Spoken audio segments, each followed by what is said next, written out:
公子。哎呀，慢点。哎呀，你的伤势如何了？公子放心，我没事，只是皮外伤而已。倒是你，伤势颇重。来，先把药喝了，快喝。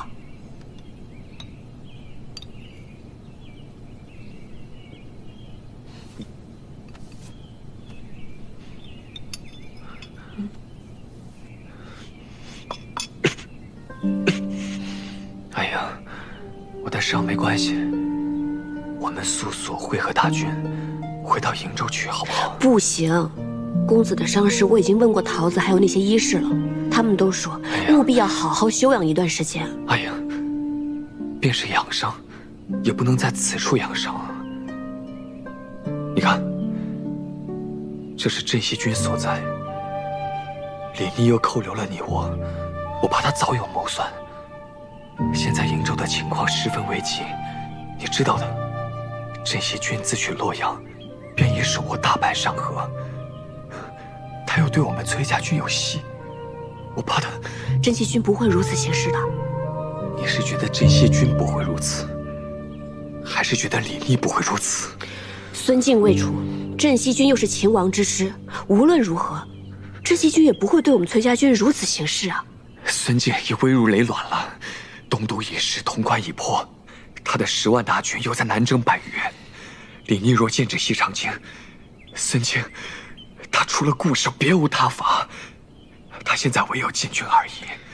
李逆若攻下西长京，到那时候，便是要取你我之首级，去胁迫父亲，胁迫崔家军。公子多虑了，莫说西长京现在是固若金汤，即便是有一天李逆攻下了西长京，他也不会对我们崔家军如何的。你这是被李逆下了迷魂汤，你难道要是崔家军的安危，父亲的安危不顾，如此一意孤行，要去轻信一个口齿轻薄的小人吗？公子，我是就事论事。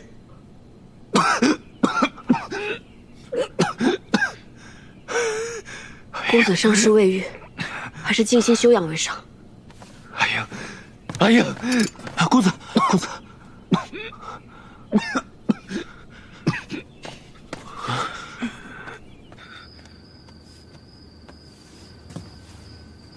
小伟，虽然这秘制的伤药极佳，但你这伤口还是得留意，千万要忌口，不然你会留疤的。好了，我知道了。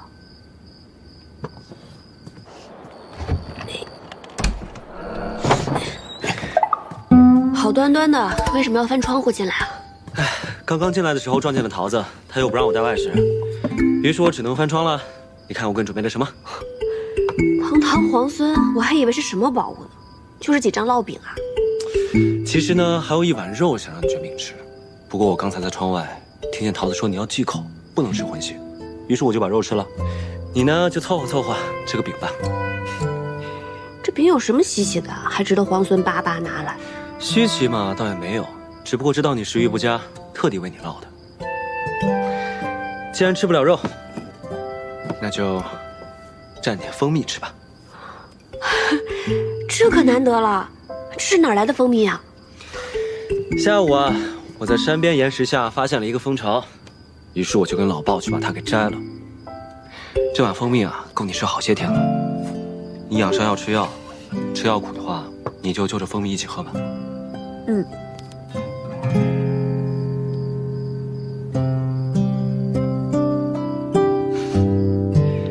对了，我有件事情想问你。什么事啊？我一定知无不言，言无不尽。皇孙打算如何收复西长京？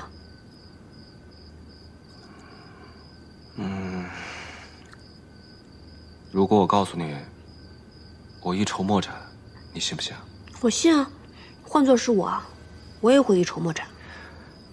西长京乃国朝京都，太祖征10万民夫，修筑16年，固若金汤。孙敬，当世名将，曾经3城高济，他守城的本事，可比咱们攻城厉害多了。何况攻城本来就比守城要难得多。而且，孙敬这个人冷酷凶残，几乎无懈可击。你说我能不一筹莫展吗？现下他派大军征战百越，又派大队人马北上瀛州，其实他可用之兵并不多。那也有10万禁军，留着守城之用啊。禁军原本是天子亲将之师，可以动摇吗？当初就是禁军反了，要不然孙庆能凭一己之力颠覆朝纲，弑杀先帝，杀诸王吗？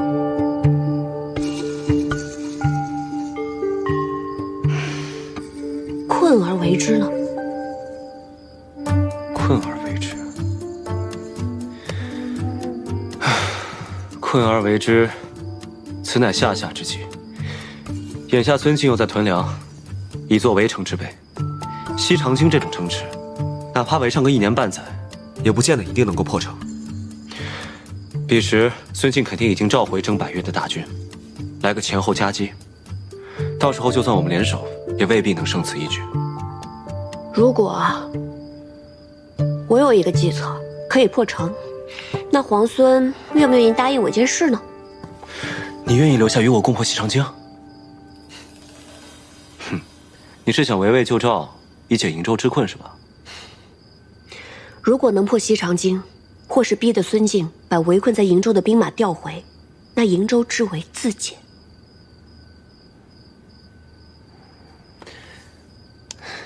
我答应你，就算你对我提1万件事，我都可以答应你。皇孙还真是唯见眼前之列。要是我不能破城，那你就什么都不能答应我了？那倒也不是，你若不能破城，我可以答应你9999件事，但你却要答应我1件事。什么事啊？现在还没有想好，等我想好了，你再答应我也不迟。怎么这么古怪的说法？我总觉得你在谋算些什么。你放心，我不会让何校为你为难的。那我这件事也不会让你为难。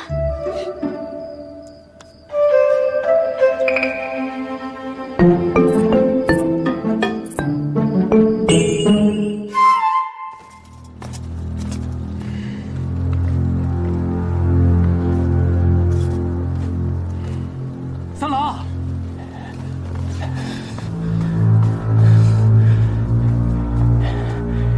事后探到了，崔林与何氏被李逆所救之后，正在潼关休养。好不容易伪造了伯父病倒的密函，还将崔林、何氏2人骗出中军，想一举击杀。谁知道冒出来个李逆，现在2人龟缩于潼关，我们是一点办法也没有。好你个李逆，就管我不是！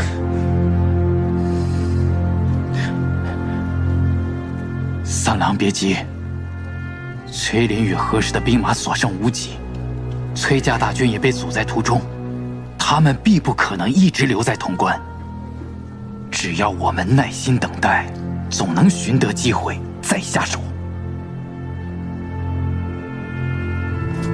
传我命令，就在潼关附近扎营。还有，让斥候严密地探查崔林还有何氏的下落。一旦2人离开潼关，便是他们的殒命之时。是。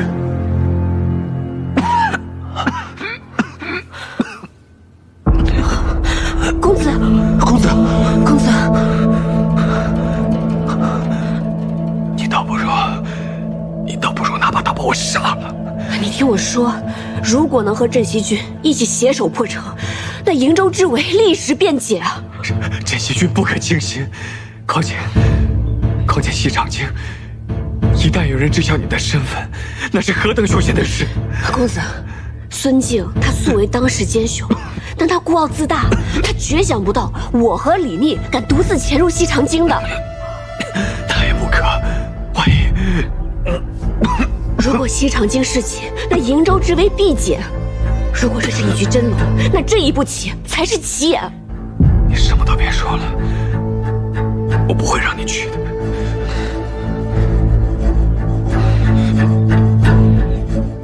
公子心系瀛州，但又担忧我的安危。可我决意已决。公子你放心，就算誓不协议，我也定能安然而返。阿莹，我出言恳求，你能不能不要走？公子，阿莹，我实在是担忧你。你若是失陷在西长京，你要我怎么进富帅？你若是真的失陷在西长京，我万死莫赎。公子，我意已决。阿叔，照顾好公子。阿莹，公子，你不如拿把刀，现在就把我给杀了，让我眼不见为净。倒也不至于。好好，你刚才是告诉我，你打算和何氏一起乔装打扮，潜入西长京，谋取夺城之事。对啊，对呀，你还和我对呀？行，我现在就去找绳子，把我自己给绑了。我也不用父亲来问我，我自己向那老人家负荆请罪去。我现在就去。不对，我应该把你给绑起来，接送回镇西军的后营去。到了父亲那里，你就算是要翻天，也不关我的事了。裴大将军的后营距此千里之遥，只要你不说，他就不会知道。着什么急啊？石七郎，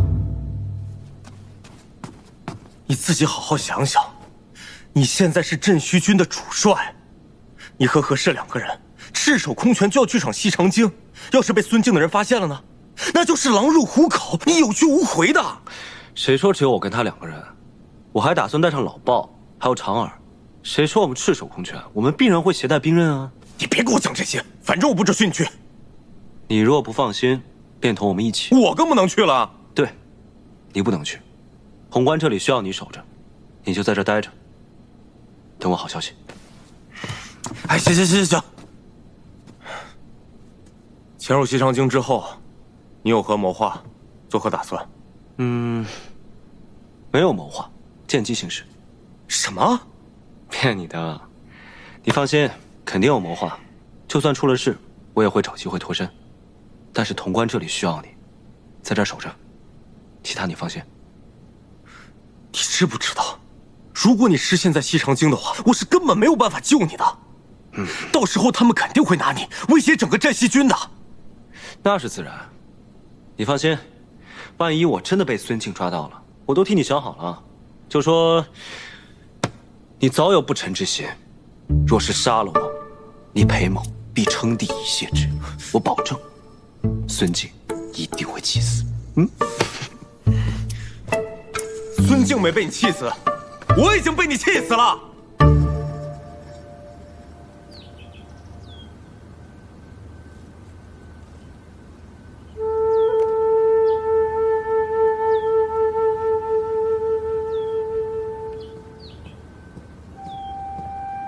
小姐，皇孙殿下来了。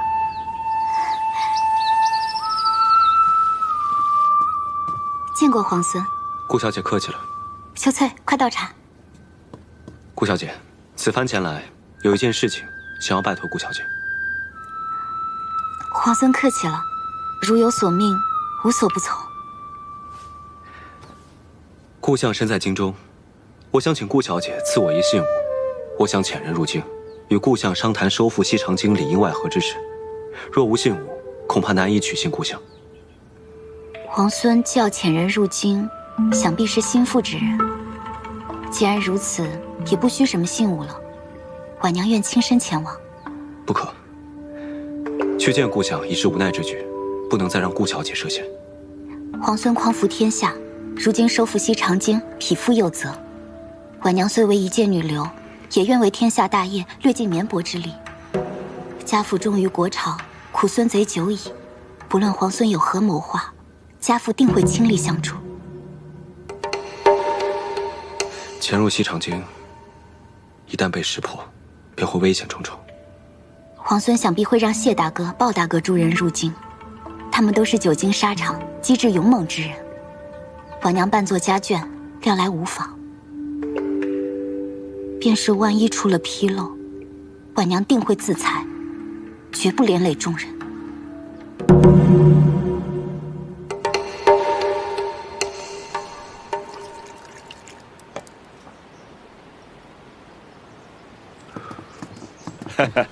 这酒我尝过，酒香四溢，真不错。这酒是泸州的，为何要千里迢迢运到西长京啊？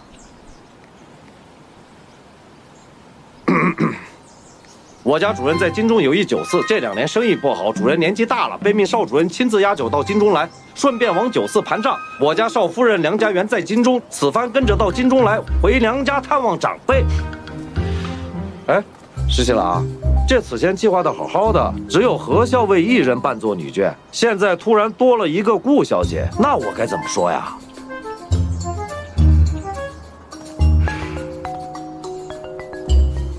只能说是我妹妹了。那顾小姐要去的事儿，你跟何校尉说了吗？说了。那顾小姐要扮作你妹妹的事儿，你也跟何校尉说了？说了。那何校尉没说点别的？他倒是说扮作他妹妹也可以，只不过我觉得扮成谁的妹妹不都一样吗？还真不一样。你呀，赶紧让顾小姐扮作何校尉的妹妹吧。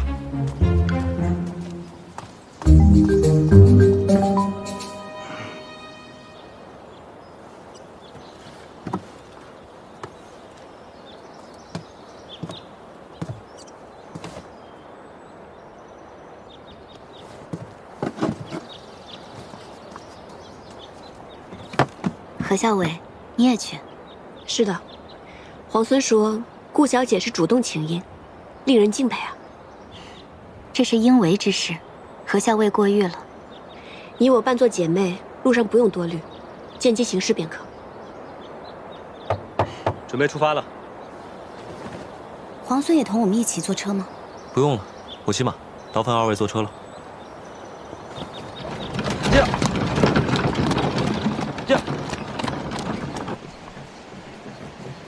阿娘，咱们的粮终于够征粮和屯粮了，不然还不知道被军爷怎么为难呢。幸好啊，把你说给了徐家三郎。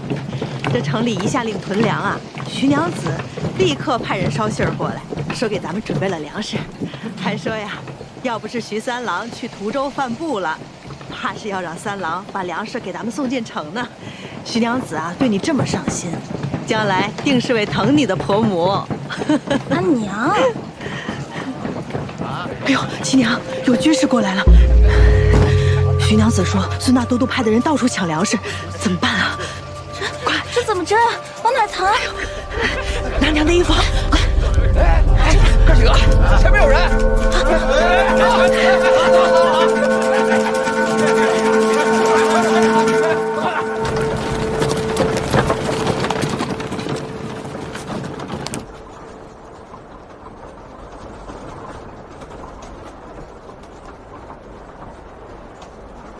顾小姐想问什么就问吧。你袖中剑上淬了毒吗？有毒，但也有解药。婉娘只是好奇，何校尉身为女郎，在军中自然有诸多不便，可是英气勃勃、从容洒脱，是如何做到的？一个人本身是什么样子，遮掩是遮掩不住的。我本来就是这般样子，不加掩饰，自然也就洒脱了。世上诸般有所求，自然也会为之所困。顾小姐是个聪明人，肯定也是明白的。谢何校尉指点。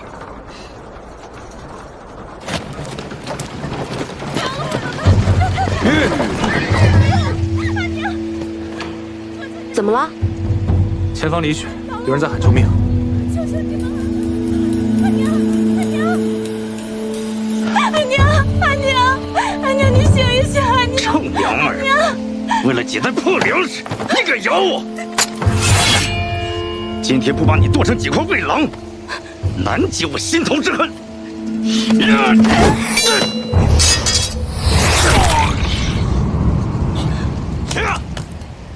嘿，你爷爷我在这呢！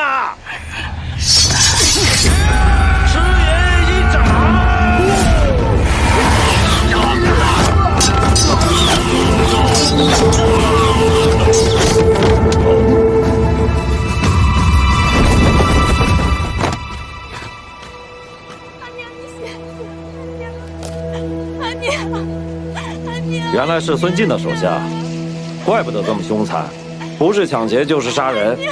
哼！阿娘，阿娘，你醒醒！阿娘，阿娘，阿娘，你醒了！阿娘，阿娘。阿婶，你没事吧？啊，对，是这些义士路过救了我们。多谢各位义士救命之恩。阿婶，不用客气，我们也是路过，路见不平拔刀相助。那些人也太坏了，不光抢你们东西，还滥杀无辜。那些可都是军士啊，恐怕会有麻烦。各位义士，快快离开，到时候就说是我老夫人发疯，才打伤了军士。阿娘，没事的，那些坏人都死了，义士们把他们都埋了，还在上面铺了草。阿婶，没事的，你们就放心吧。为了救老夫人和小女，打伤了军士，倘若是被外人知晓，可是要被官差抓去凌迟的呀。阿婶，你放心，你不说，我们不说，不会有人知道的。阿婶，天色已晚，快带小娘子回家吧。啊！几位义士，请收老夫人一半。不用不用，快起来，快起来，阿婶。几位义士，那车上都是粮食，义士救了我们母女的命，那些粮食就送给你们吧。不用了，谢谢阿婶。我们出门都带着干粮，你们赶紧进城去吧，再晚就进不去了。来，阿娘。那就多谢各位义士救命之恩，多谢义士。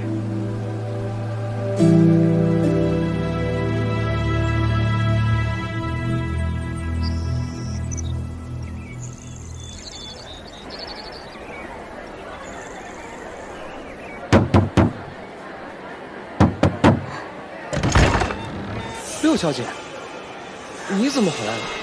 一言难尽，快去通报父亲。六小姐，相爷如今身子不爽，此事不敢惊扰。我有要紧事，若是耽误了，你担当得起吗？六小姐能有什么要紧事啊？我去并州替父亲祭祖，匆匆赶回来，一定是有要紧之事。你一个奴仆将我阻在门外，不予通报，按照家规敷衍色泽，蔑视主人，你该当何罪？这六小姐从前都是个闷瓢葫芦，今天怎么突然厉害起来？哦，六小姐严重了，六小姐快请进，我这就去通传。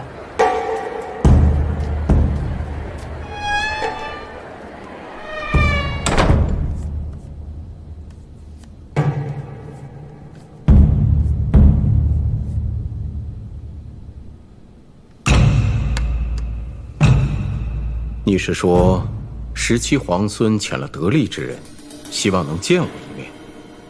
女儿近日皆在镇西军，亲眼所见，17皇孙为人疏朗大方，能征善战，镇西军上下尽皆钦佩。如今皇孙克下潼关，半壁江山在握，民心所向，西长京也是囊中之物。孙敬虽一时骁勇，也只是坐困愁城而已。婉娘啊，你从前在为父面前，可从未如此这般说话，也从未说过这么多的话呀。从前您是国朝的太平相国，那时做您的女儿，和如今自然是不一样的。哦，有什么不一样啊？你说说看。做太平相国的女儿，只要遵从父母，孝敬亲长，爱护手足，平时针指、赏花玩月、听取吟诗即可。哦，那如今呢？父亲您为孙敬下在大牢，仍旧不屈，京中士族都以您为典范，连皇孙提起您，也是满满的敬佩之意。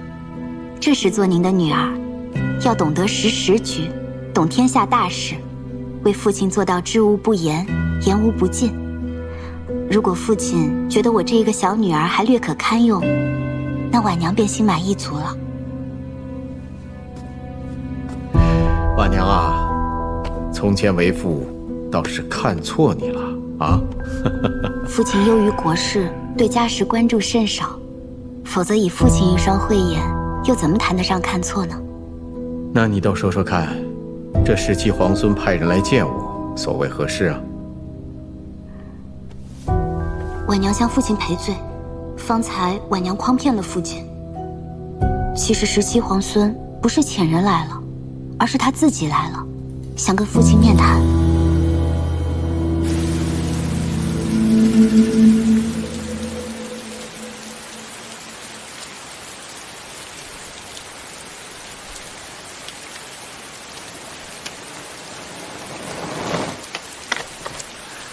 顾小姐，见过皇孙。顾小姐客气了，约我到此，可是顾相答应相见？是，婉娘回家后向父亲说明了，皇孙已经进城，父亲十分欣喜，只想立刻亲身来见皇孙。可是父亲出狱后，孙敬一直派人严密监视，父亲虽偶能出府，可也时时有眼线跟随，府中更不知道安插有多少眼线。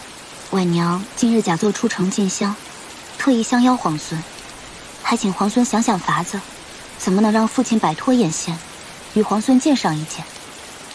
顾小姐请放心，这是自然。我回去好好琢磨一个法子，必然不会令孙敬的眼线起疑。多谢皇孙。顾小姐客气了，应该是我多谢顾小姐。皇孙进城以来，可还安然无虞？我等皆是久经沙场，这京中虽然危机四伏，但不算险恶。那婉娘就放心了。婉娘还有一事相求。请说。婉娘今日是假作来进香的，听说青云观神树灵验，折一枝回去浸泡沐浴，便可去除百病。若不折一枝回去，只怕府里眼线生疑。可否烦请皇孙陪我去折一枝呢？那是自然。多谢皇孙。都说心诚则灵，折神树树枝之前，一定要虔诚许愿，愿心上所念之人平安健康。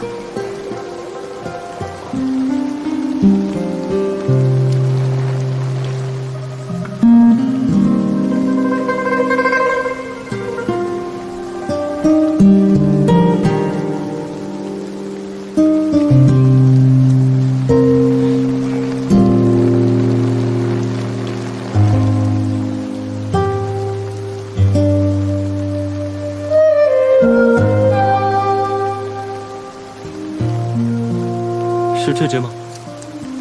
还是旁边那只吧。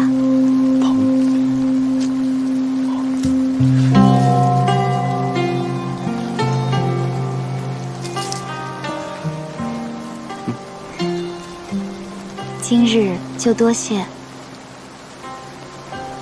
真是多谢郎君了。无妨，顾小姐，以后叫我17郎就行。好，17郎。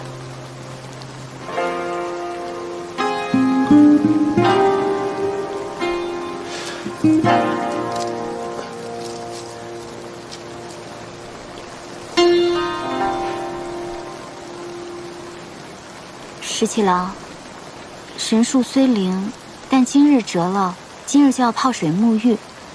你若是想拿回去送给梁王殿下，恐怕有点来不及呢。我想送的人就在这城里。都说这城外青云观的神树很灵，我一看，原来就是平婆树，枝叶确实可以镇痛驱毒。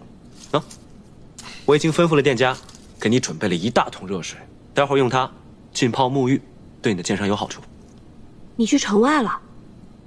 顾婉娘约我在青云观相见，说顾相现在可以出府，但不能出城，而且府里府外遍布眼线，他现在每出门都会被人尾随，所以我们要相见的话，就一定要想好办法。我倒是想到了一个好办法。这么快就有好法子了？那不得很快想出一个法子，好报你这折枝之恩啊。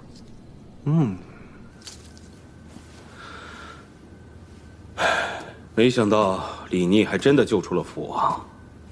如今呢，他东取东都，拥兵潼关，还直逼西长京，眼看就要立下不世之功啊！眼下虽然我们失了先机，但有一个法子，可以扭转劣势。说来听听。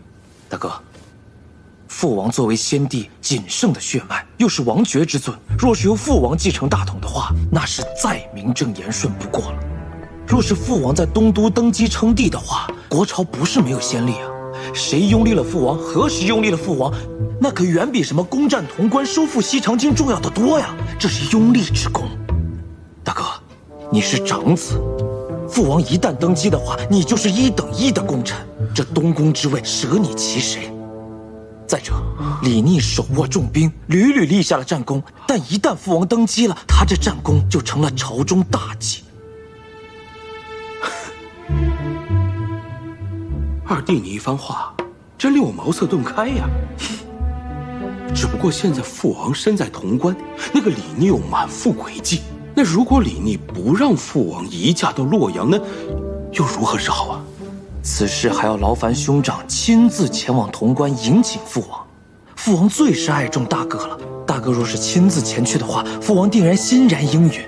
李逆要是阻拦的话，那他就是不忠不孝。有理啊，此话有理。哼，你放心，日后我一定会提醒父王，封你为亲王。大哥，眼下当务之急是迎请父王回来，不日登基。至于分封之事，不急于一时。我知道大哥是好意，只是就怕旁人嫉恨于我，反令大哥为难。还是二弟你懂事啊。见过嫂嫂。夫君、二弟，我命厨房炖了些汤羹，你们忙了一日，多少用一些。谢过嫂嫂，天色已晚，就不打扰哥哥嫂嫂了。啊。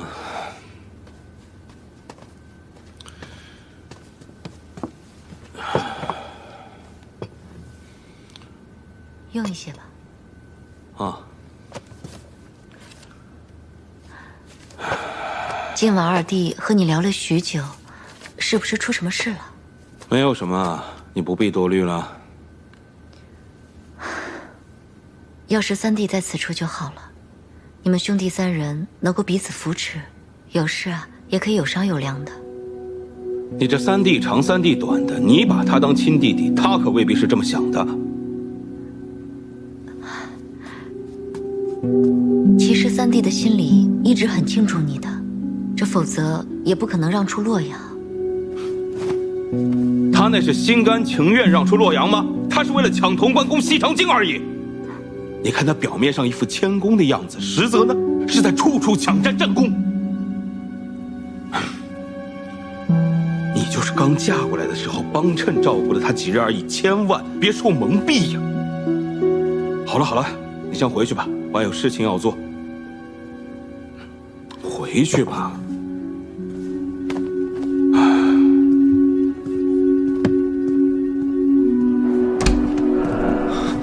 石七郎，潼关传信来，出事了。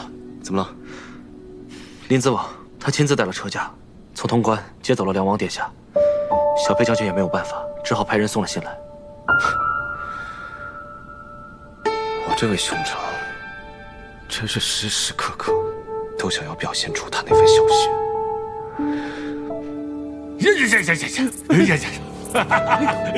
赢了！威猛大将军。哎，林子武说了，这区就是100年一见呐！来，赏你个黄瓜吃。哎呀，哎，你刚才说林子王怎么了？说什么来着？啊，林子王，跟我说这几日听说您睡得不好，四处求名医呀，还让吴国师天天为您祈福做法。哎呀，俊儿这孩子。偷偷从府里面跑到这儿，然后藏到这树上。站在这树上的时候，看着天高云白鸟叫。每到夏天，蝉还会在这里脱壳而出，留下一个空空的知了壳。我便捡了那知了壳，拿墨涂画好，结果就跟真的蝉一样。那我猜你肯定是拿这个假知了去吓唬人了。是啊，李军呢，最怕这些虫子了。有一次，他把墨打翻到书上，却污蔑我，害得我被父王揍了一顿。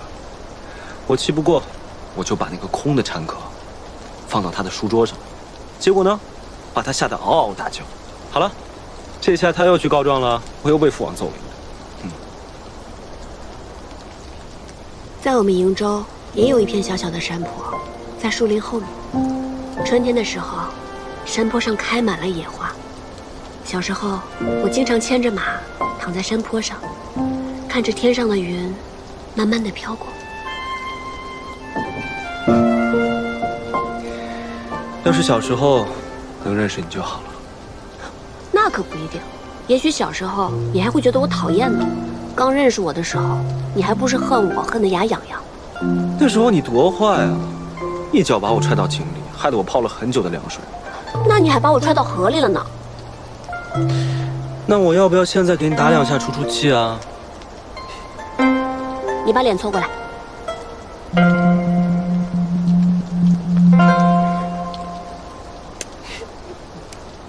说好打不能弹的。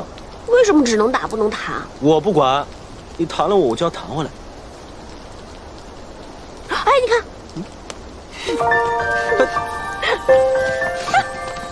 让你弹。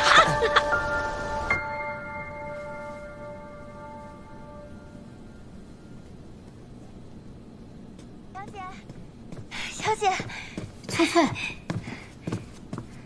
小姐，我可算是见到你了。你怎么回来了？我不是让你留在潼关照顾梁王殿下吗？梁王殿下被接到洛阳去了，说是什么林什么我，就是梁王殿下的儿子，亲自带了兵马到潼关来接的。林子王啊，林子王把梁王殿下接走了。就是林子王。只怕这风浪又起。凭他什么风浪？小姐，你都已经回家啦。呀，这个香炉可真精致。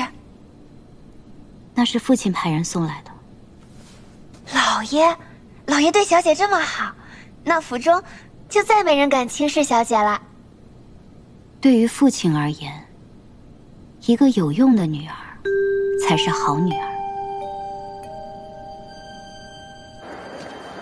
咱们与顾相商议定了，明日便让顾小姐陪顾相出府。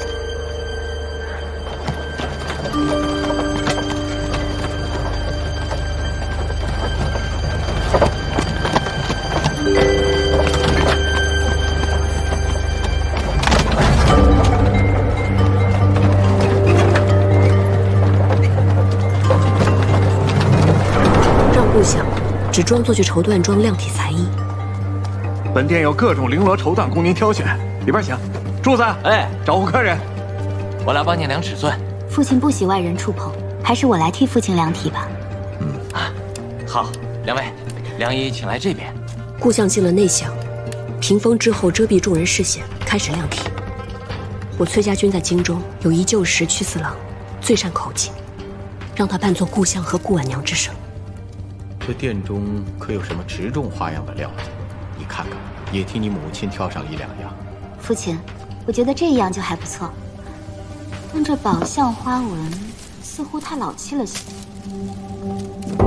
父亲，这件你看看，这件可以做夹袍。甚好，甚好。那我们就选这一样吧。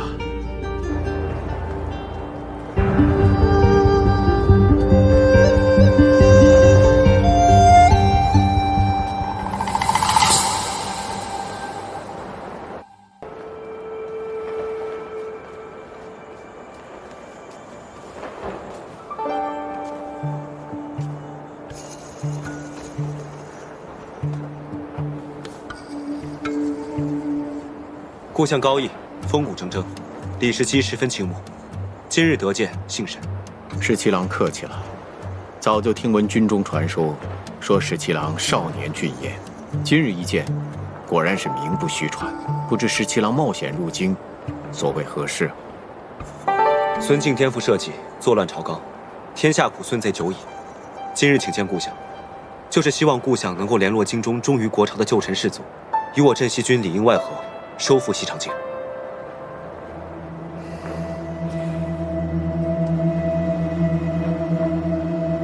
孙敬此人奸诈多疑，自从洛阳郑国公事后，他对朝中旧臣士族看管得十分严密。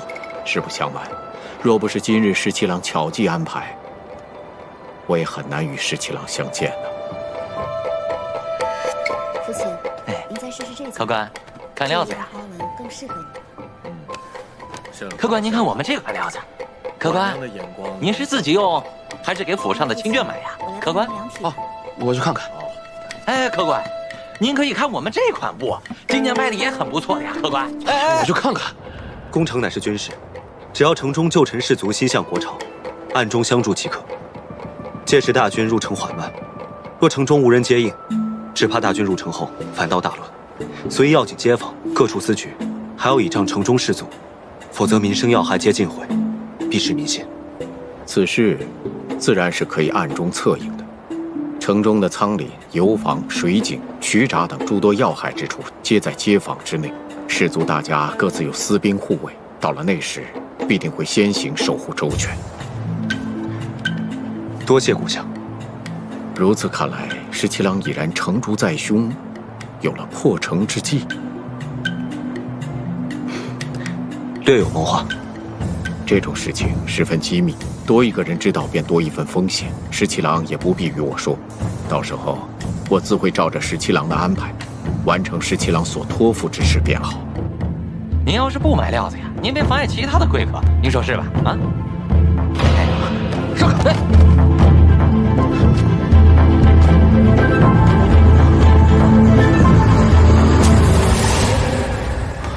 哪来的仙人？这件倒还合身啊。父亲，干什么呢你？对不住，对不住，二位客官，一时不察，让这泼皮无赖闯了进来。走，走，走。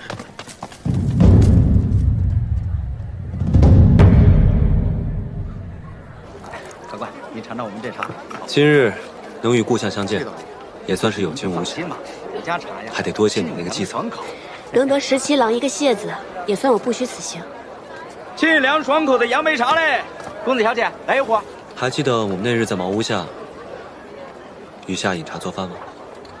当然记得了。若这一次能够收复西长京，诛杀孙敬，到那时候，我们就一起驰马乐游原。只怕到了那个时候，皇孙殿下政务繁忙，有别的要事，早都忘了跟我还有乐游原之约了。不可能，再忙再累，我都不会忘记你，更不会忘记与你的乐游原之约。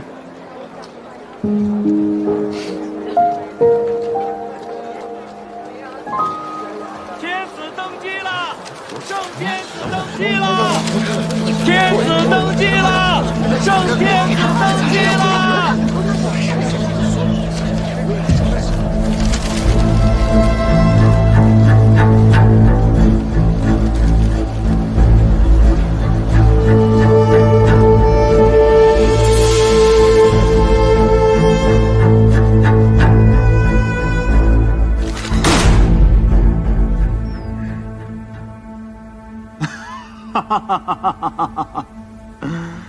哎呀，这新闻写得不错呀，尤其是骂我那段儿，孙贼不死，苍生何辜啊！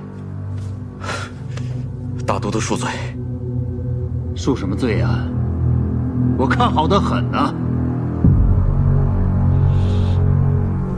这等森严的弓箭，竟然能把一个死了的梁王偷偷弄出宫，然后死而复生，还能在东都登基称帝。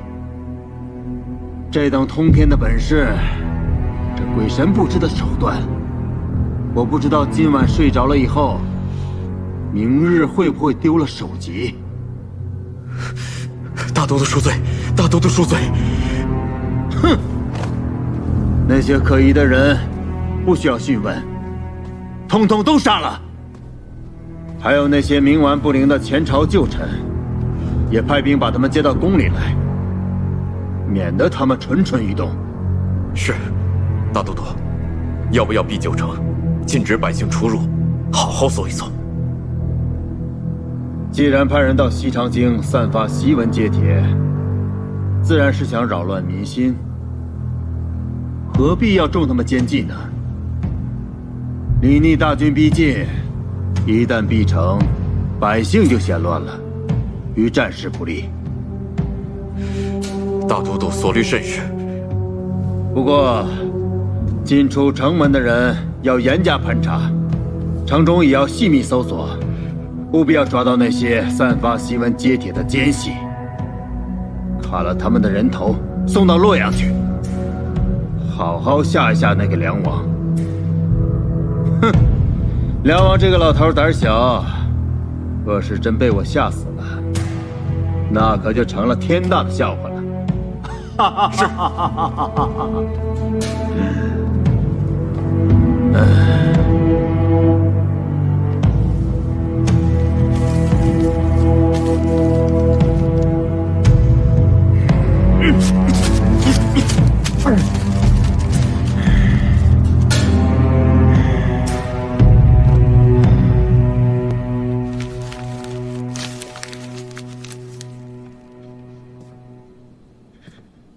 愚不可及，真是愚不可及。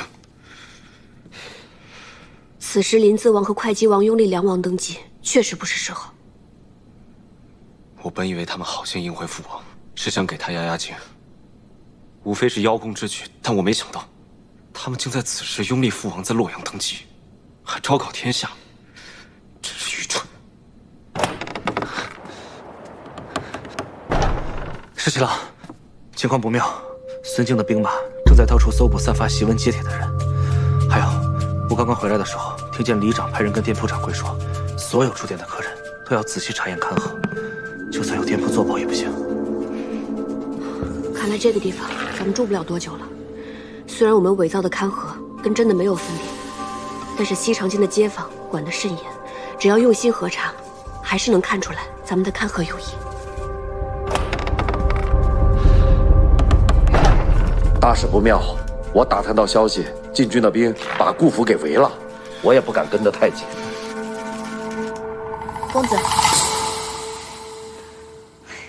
公子，幸好小裴将军送来的药材十分得用，从脉象看，您的伤势已经好了7、8分了。等校尉回来，咱们就可以动身，和大军会合了。公子，什么事？洛阳城有消息传来，临淄王李俊与会稽王李来在东都拥立梁王登基了。什么？两个丑货！他们确实心急了些。桃子，出发前我特意叮嘱过校尉，让他务必一路上都要留下记号。你快入京，告诉他要即刻出城。我只怕孙敬知道后会震怒，如果闭城大锁，我担心校尉会有危险。是，我即刻动身。阿叔，你赶紧去联络我们的大军，告诉他们要即刻拔营往南。如果校尉不能出城，我会拼尽所有也要救出他。是。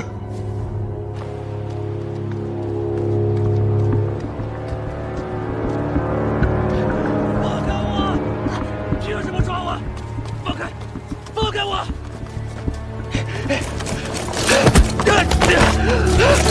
放开我！凭什么抓我？凭什么抓我？放开！我是好人啊，凭什么抓我呀？没想到你这2位兄长如此没有耐心。成事不足，败事有余。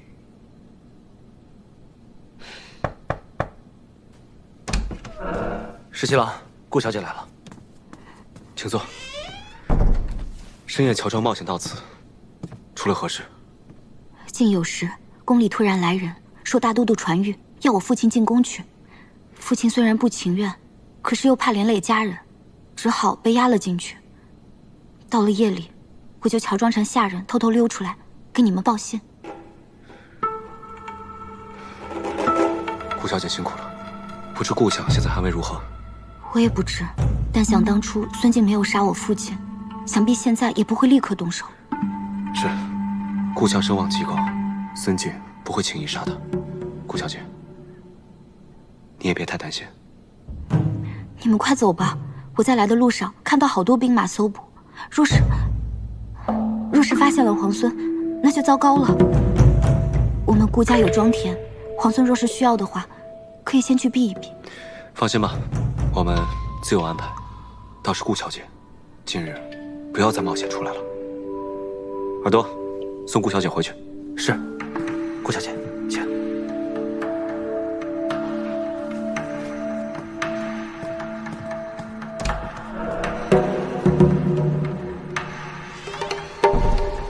给我搜，挨家挨户都不能放过。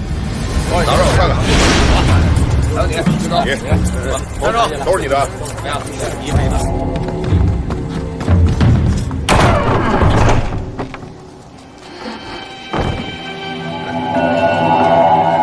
这么一大早就开始搜查，也不知道谢长耳和老鸨能不能脱身啊？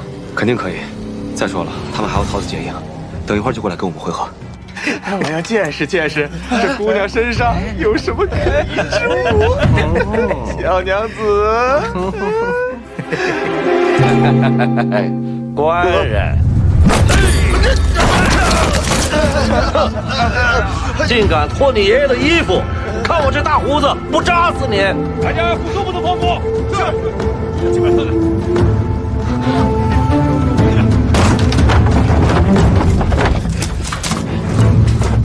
进来看看。今天让你们瞧瞧爷我的厉害！豹哥，闪开！闪开！活该！活该你们！二位，快，到那边看看，快那边，去那边，是，上楼看看，是，走。安国，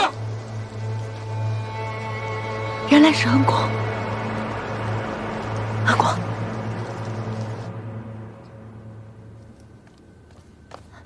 娘娘，打听到消息了。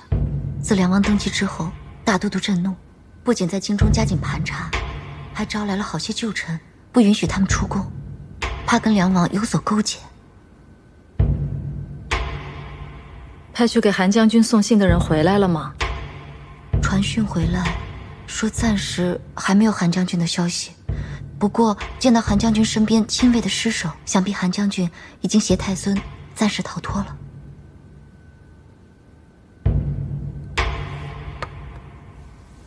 没有音讯也是好事。咱们找不着他们，旁人自然也找不着他们。娘娘，现在京中人心惶惶，李逆率镇西军已进潼关，想必随时都会兵围西长京。现在正在令京中百姓加紧囤粮。孙敬已经急传命令，召回征百越大军。如果大军还朝，守义攻南，李逆未必能胜啊。那我们要……这不是紧要之事，当务之急是要先找到韩将军，确保太孙无虞，想办法传信给李逆。我有重要之事与他商议。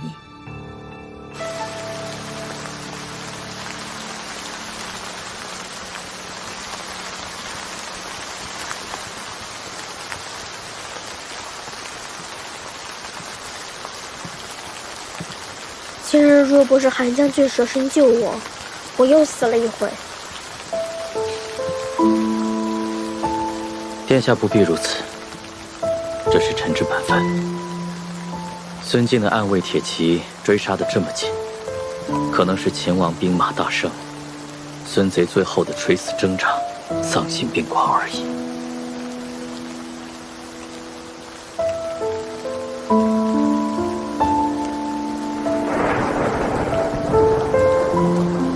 这几日狼狈逃走，时时遇险。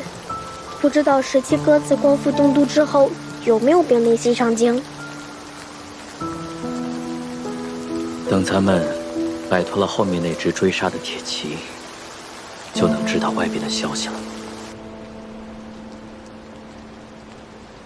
几位恩公，刚才我借着买果子去街上打探了一番，每家铺子连同驿馆客栈，都在搜寻有没有异乡人，哪怕是有官府的路引，也要被细细盘查。几位恩公，先在老夫人这儿安心的住上几日，倘若有邻里知道了，老夫人自有一番说辞遮掩。若我们继续在杨阿婶这待着，只怕最终会连累他们。还是等天黑了，我们悄悄翻墙溜出去吧。陶泽传会进来，说盘查甚严，但幸好已经找到了校尉，目前落脚之处也暂且平安。只是城中正在逐街逐房、挨家挨户的让李正清查，只担忧时间一久，暴露行藏。不过校尉机智，想必能想到法子脱身出城的。城里的暗桩，是否能联络到宫里的人？还可以。那再等一等，等校尉出城。是。我们的大军准备得怎么样了？不日就到达潼关了。好，我会先去拜望裴元，说如今皇孙和校尉身陷险境，我们崔家大军可以前去支援，要先请小裴将军将我们的大军放入潼关。你去传信，告诉他们好好准备。是。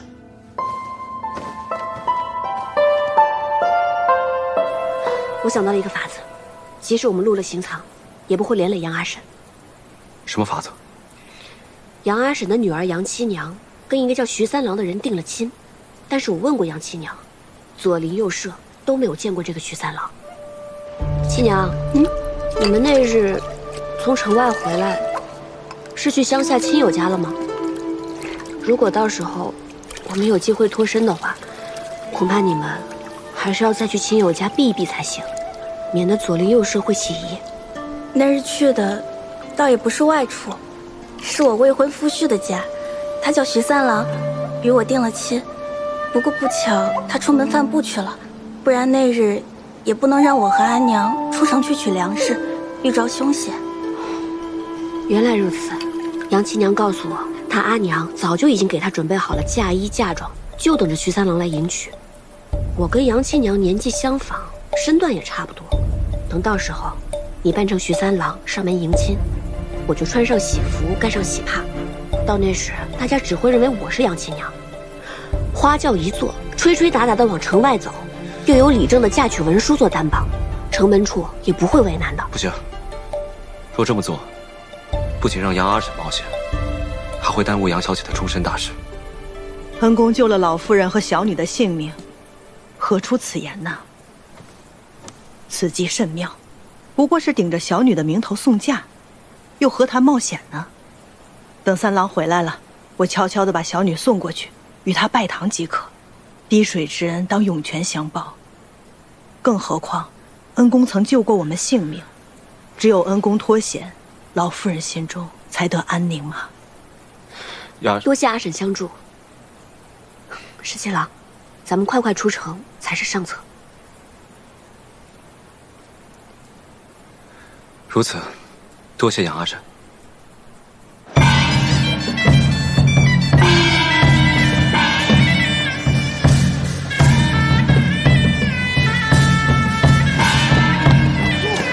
停停！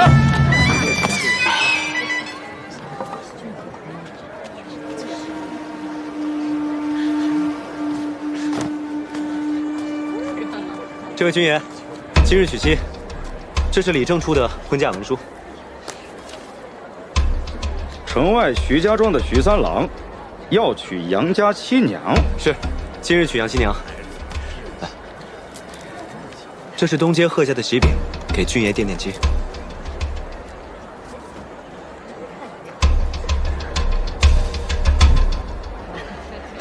都说贺家的饼好吃，那我就不耽误你们粮食了。走吧，谢谢君爷。走。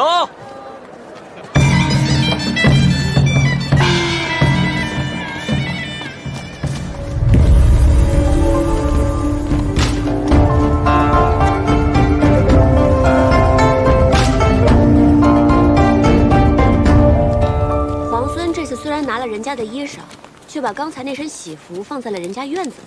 这可谓是以物易物，跟之前的不问自取相比，还是长进了不少。这之前不是事发突然吗？其实，我还挺喜欢穿这身喜服的。校尉，桃子，刚刚公子传信来说，我们崔家军的一队人马被孙敬的人给冲散了，所以他希望我们尽快前往，一起回潼关。既然如此，那我们就改道会合吧。皇孙这是要回潼关吗？虽只百里，但是此处地形复杂，我还是陪着你去吧。如此说来，皇孙这是担心我跟大军会合，会对潼关不利。那是当然，你这诡计百出，我定要亲自盯着你才行。走。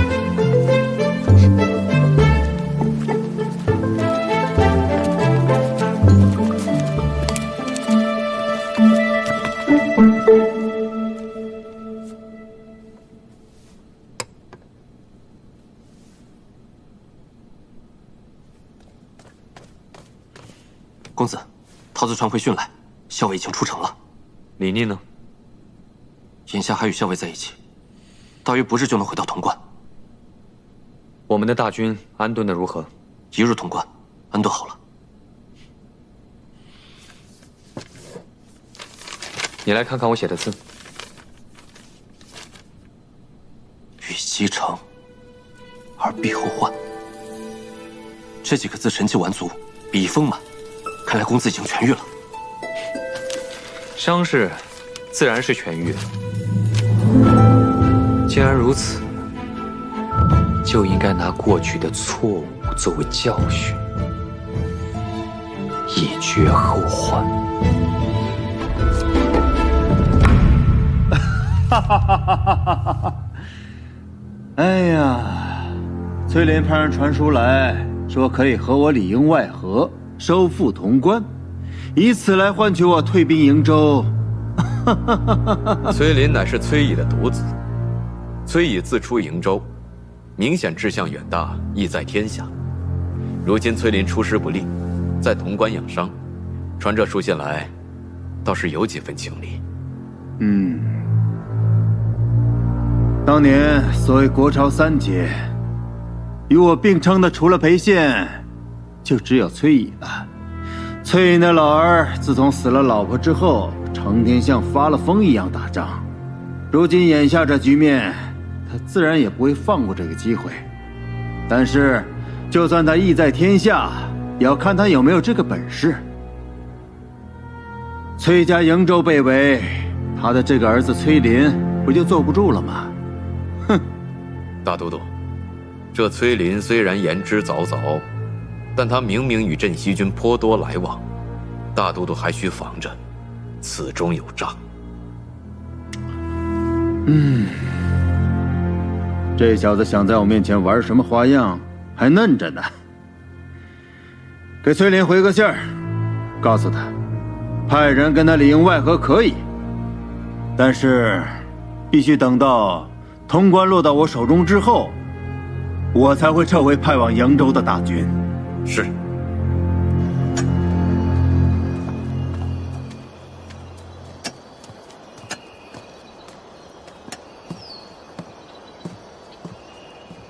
殿下，韩将军，此处可还住得惯吗？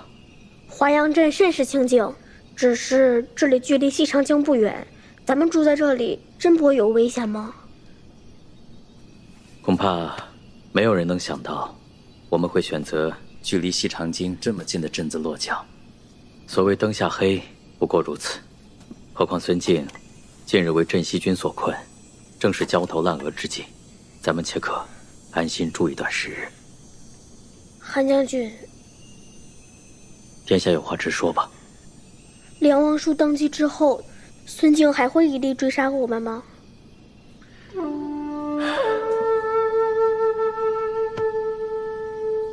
只怕比之前更甚。梁王虽然登基，但天下正统其实是在殿下您。您才是先太子的唯一血脉。孙贼一身之日，如果能生擒殿下您，自可以挟殿下以令天下。梁王叔，我不太记得他长什么样了，他之前也不常进宫来。其实梁王并不粗略，唯有梁王之子李逆。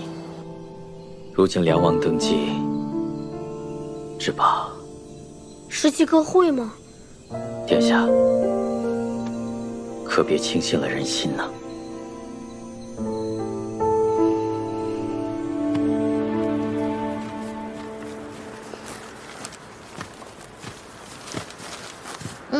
给。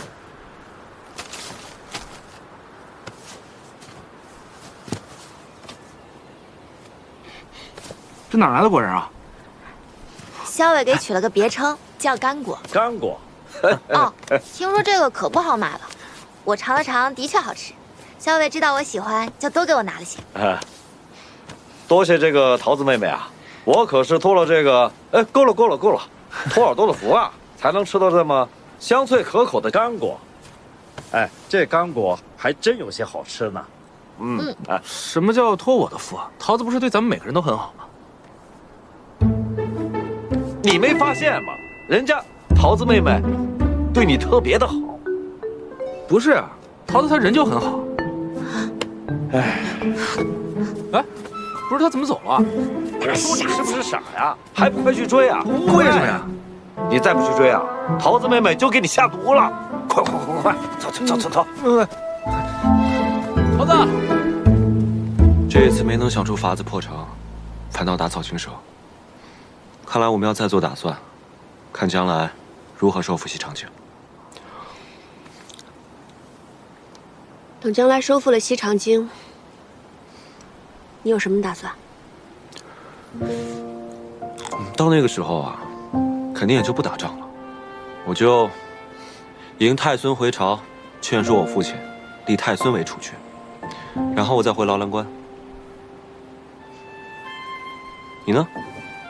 回瀛州吗？梁王都已经登基为帝了，你是皇帝的儿子，不留在京中，难道真的要回劳兰关吗？我喜欢劳兰关，不喜欢西长京。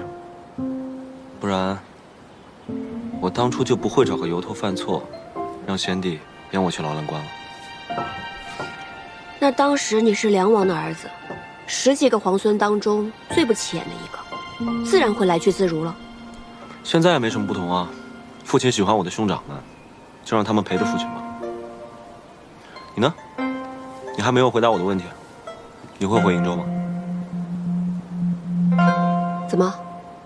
皇孙是怕我崔家军会和孙敬一样，志在西长京，不愿意回瀛州了？我当时出瀛州的时候，有这样一个心愿，希望可以战乱平定，天下太平，让百姓们都能过上安稳的好日子。如果将来有一天真的可以收复西长京，那肯定就是天下太平了，为何还要再起战乱纷争呢？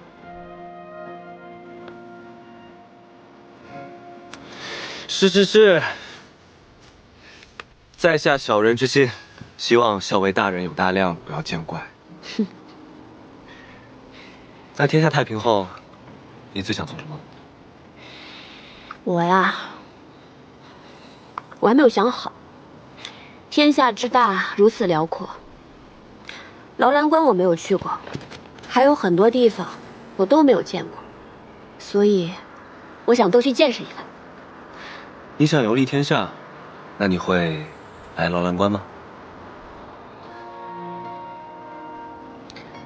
终有一天，我会去劳兰关的，去看看你说过的大漠烽烟，还有那条劳兰河。好，一言为定。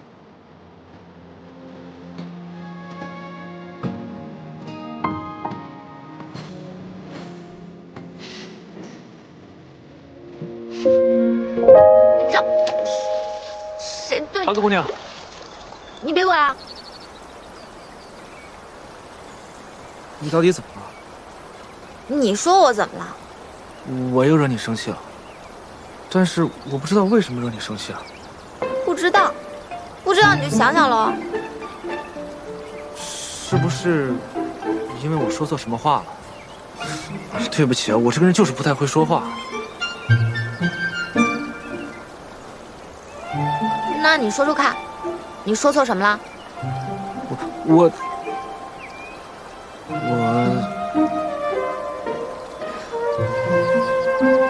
榆木能人，你给我走开！你，哎，桃子，等等，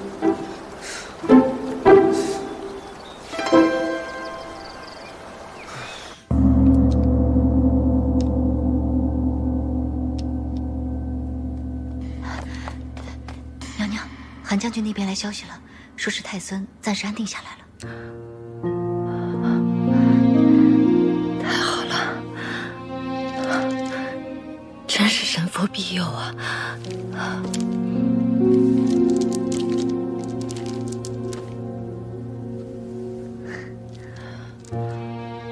恭喜娘娘，暂时能够安心了。前几日大都督刻意遮掩兵马调度，我总觉得会有什么事儿。是大都督发现太孙所在？若是为了抓捕一个孩子，会出动这么多兵马吗？那是冲着东都洛阳，还是增援瀛州？我也不知道。派去给李逆送信的人，可有消息传回来？说是还未见着李逆，所以暂时没有消息。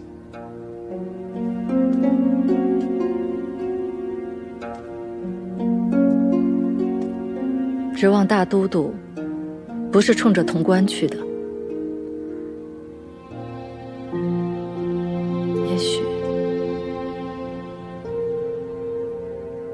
也许是我自己想多了。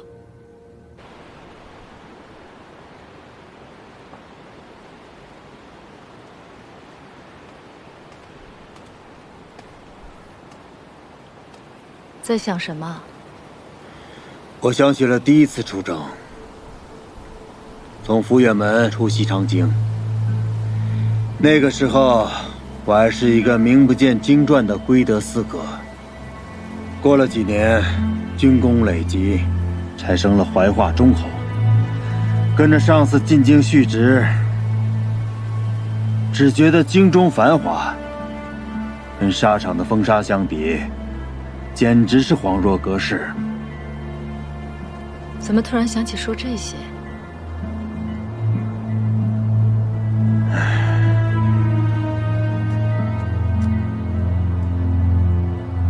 你看，太阳就要落山了。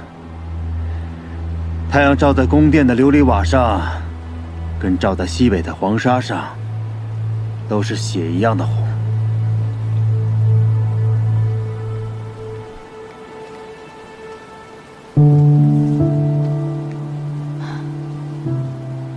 阿静，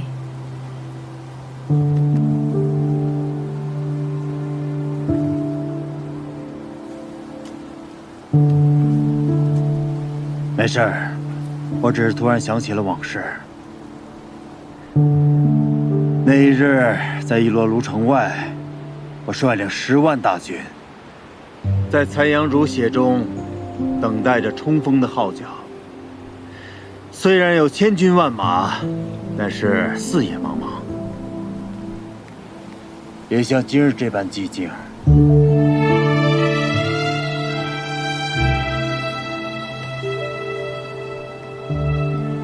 我什么都不怕，只要能和你在一起。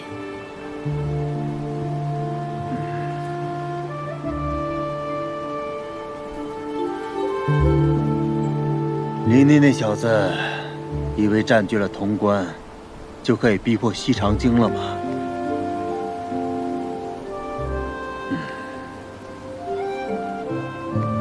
阿静，我不想再听这些事了。等世间太平，你我可以去骊山多住些时日。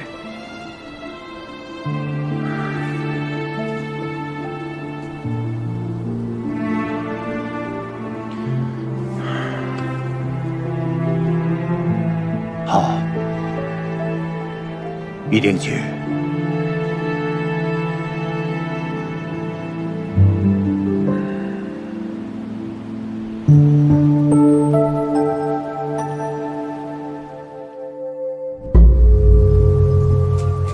怎么了？什么怎么了？你可都生气2天了，打尖儿的时候也不理谢长儿。哼，他是谁啊？打劫的时候为什么要搭理他？前面有印象，估计这附近有军队，只是不便敌我。先停一停。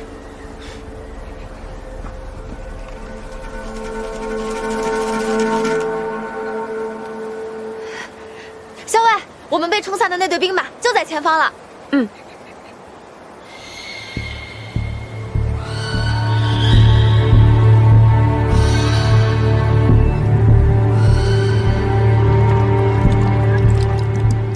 老三，你再忍一会儿。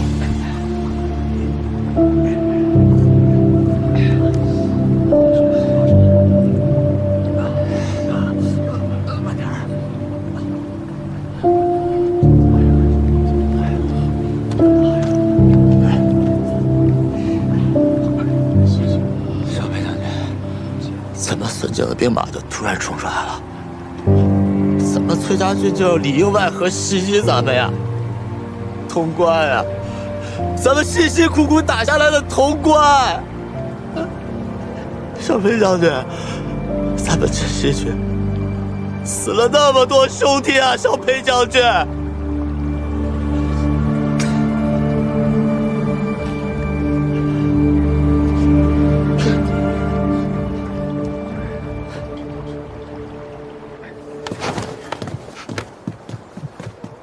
如何，石七郎，你真是太厉害了！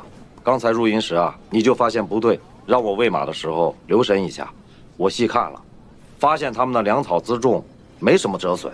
若是按桃子说的，这支崔家军被大军冲散，那么多少有几分狼狈。可他们军容整肃，不像是近日遭遇了强敌。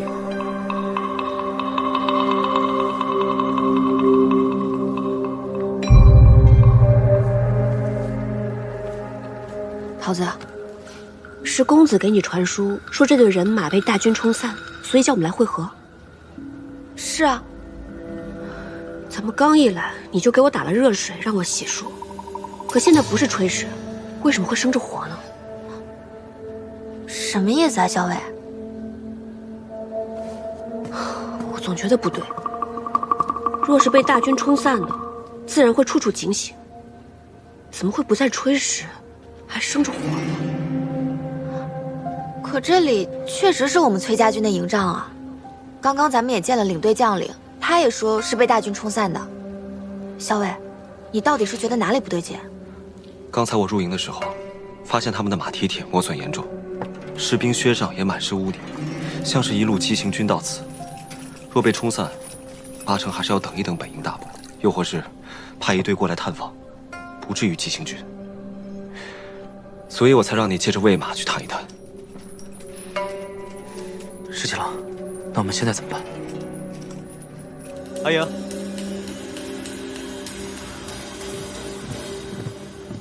既然你已经平安到这儿了，那我先回潼关了。我知道你为什么不开心了，都怪我嘴笨，我不会说话。其实我那天是想说，你善良和气，你对所有人都很好，我是想夸你来着。我也知道你对我格外好，可是我好像还是没说清楚。行了行了，笨嘴拙舌。桃子姑娘，其实我想说，我知道你对我很好，所以我也想对你很好。好了，我知道。真的？那你不生气了？你知道你不理我的时候，我心里可难受了。那就要看本姑娘的心情了。掐！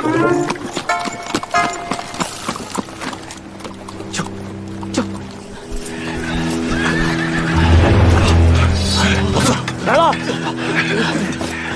好像有马蹄声。老二，你带上老三进去避一避。就算我只有一条胳膊，我还能站。这个姓崔的，我恩负义，咱们好心救了他和崔家军，他竟然这样暗索咱们这西军。今天就算战死，到了地底下做个冤魂，我也不会放过他的。好，把重伤的兄弟藏在树林里，请上的兄弟拿起兵刃，随我迎敌。好。后面都跟上。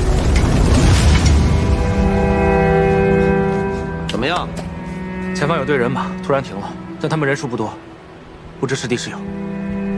那就迎上去，是敌便杀之。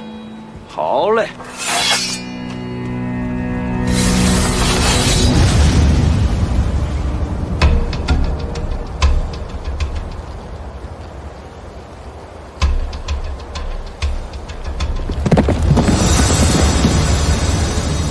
小裴将军，今日能跟你战死在这儿，是了。好兄弟。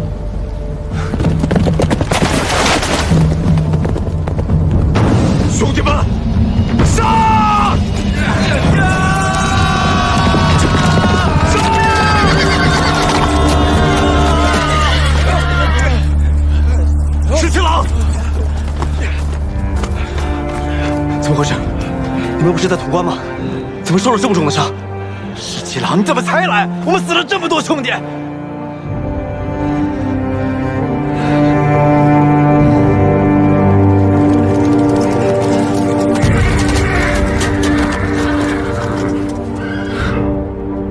杀了这个崔家的，为真心军报仇！张贺，这自己人，自己人。崔家军卖了潼关，勾结孙敬里应外合，还死了这么多兄弟。你说他是自己人？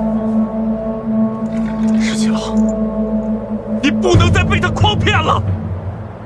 他和姓崔的早有预谋，把你们几个诓骗到西长京。崔家军在潼关里面和孙敬里应外合，杀了我们那么多兄弟，把潼关给卖了。妖女，我裴某和你不共戴天！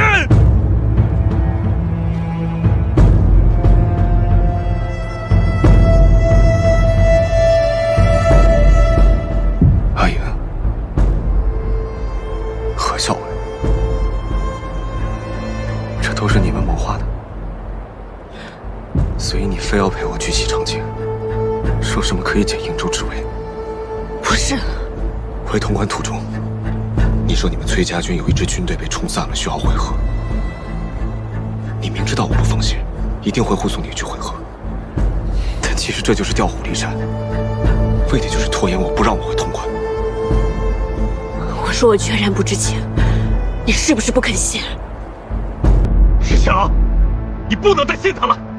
从交锋到现在，他骗了你多少次了？石七郎，他诓了你这么多次，你还信他？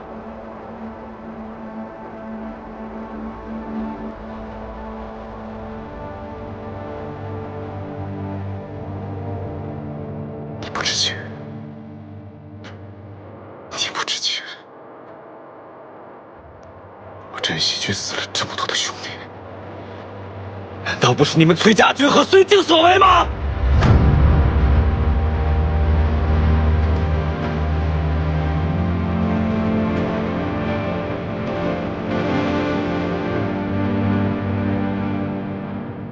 你既然不肯信，那我百口莫辩。我怎么信你？你是你公子的锦囊女，这么大的事，他会不跟你商议？相识之初，我确实谋算过你，但这一次，我真的没有。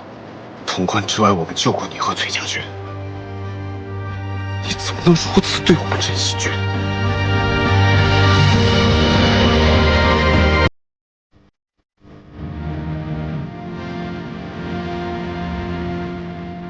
站住！